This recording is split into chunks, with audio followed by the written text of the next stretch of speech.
राज्यघटनेचे कलम आणि त्याच्या तरतुदी दिलेल्या आहे.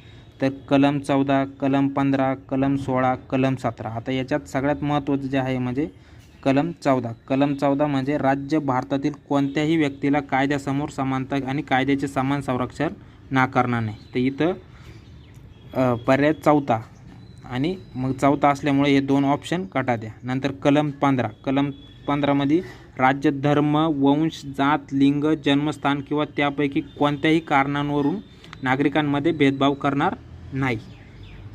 कलम 16. कलम 16 नुसार राज्यातील कोणत्याही पदावर नोकरी किंवा नियुक्ती या बाबतीत सर्व नागरिकांसाठी समान संधी, म्हणजे कलम 16 हे समान संधीसाठी असेल. आणि कलम 17 म्हणजे अस्पृश्यता बंदी, म्हणजे अस्पृश्यतेचा अंत आणि कोणत्याही स्वरूपात ती प्रथा पाळण्यास बंदी, म्हणजे कलम 17चा 3रा क्रमांक आहे. आणि इथं एकच ऑप्शन असल्यामुळं याचं उत्तर काढण्यास आपल्याला सोपं जातं.